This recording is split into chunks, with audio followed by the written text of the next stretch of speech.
We have a crook in the White House. We have a man in the White House who is a pathological liar. We have a man in the White House who used classified information to get a book deal, $8 million, behind the backs of everybody who was doing everything they could to make sure that he wouldn't take classified information with him. He had no protection from the Constitution. I mean, they say, well, the Trump case is no comparison. When they say that, they mean to say Trump's worse. Trump is a Boy Scout. You would think it would be a big story if you had two witnesses under oath who were accusing Joe Biden of criminality, of taking money off the top, of money that was sent to his son Hunter, part of business deals involving Hunter, selling the brand, quote unquote, the Biden name. Now we know all this took place.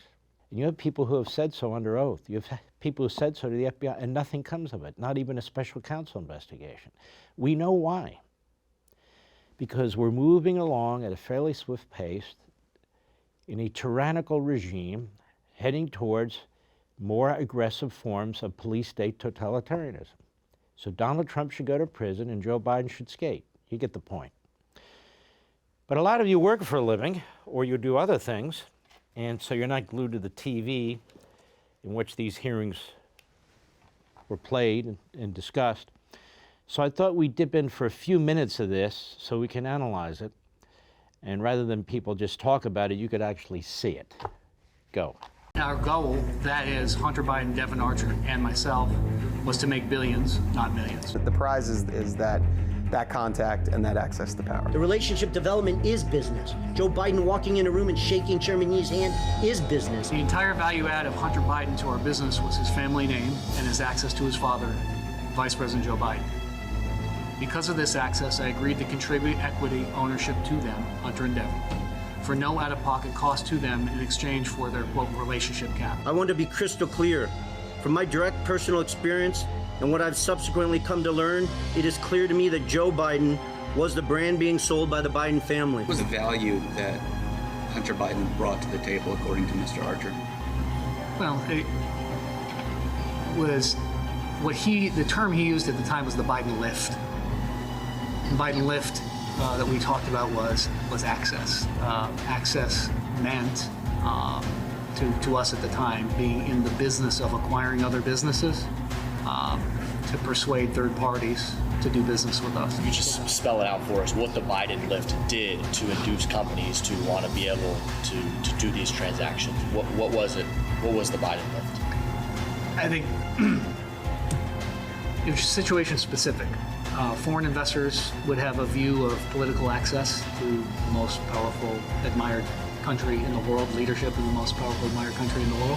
But, his business partners with, the Bidens for years, comes out and tells the world that Joe Biden was on 20 plus phone calls? What was he calling for? Why? He was calling to demonstrate the Biden brand to whoever was in that meeting, whether it was the Ukrainians, the Romanians, the Russians, Colombians, Chinese, whoever it was. That's all he had to do. He didn't have to say, well, hey, what about that deal? Where are we getting the money to fund that? Just him being on the phone is evidence of involvement and enabling the transaction.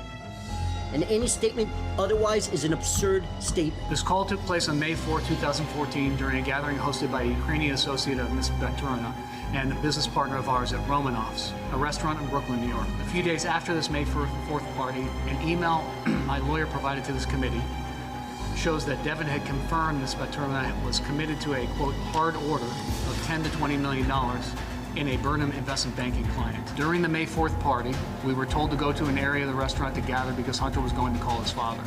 Hunter called his father, said hello, and hold on, Pops. Then put on the call on speakerphone and said, I'm here with our friends. I told you we're coming to town, and we wanted to say hello.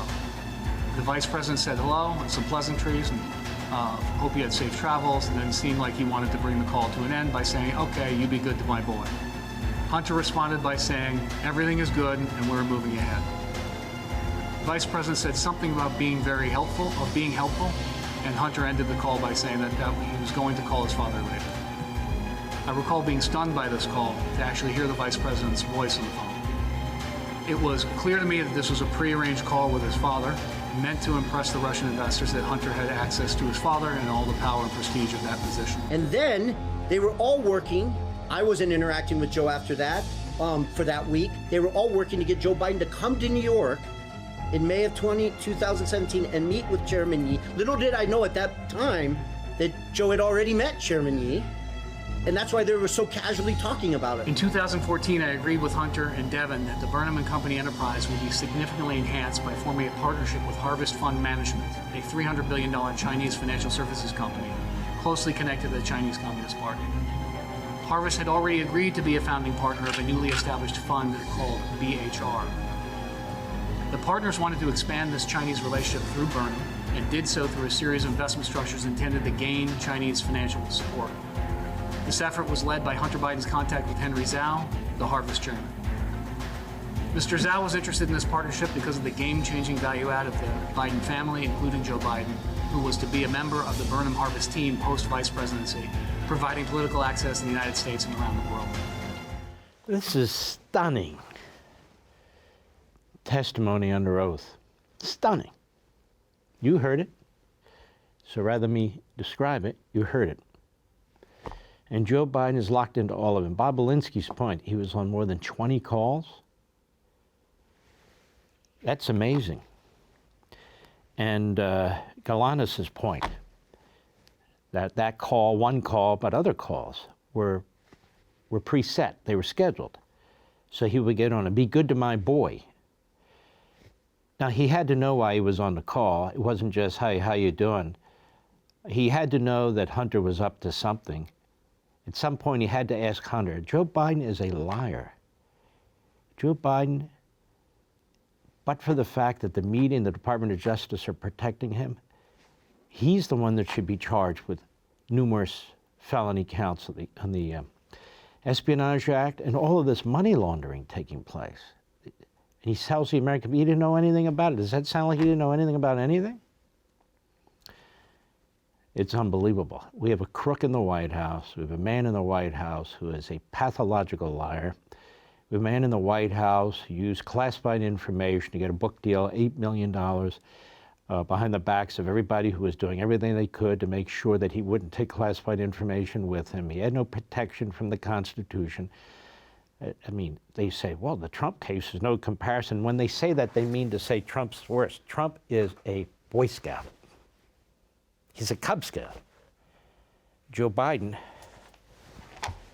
well, you know what he is. For more, sign up for Levin TV.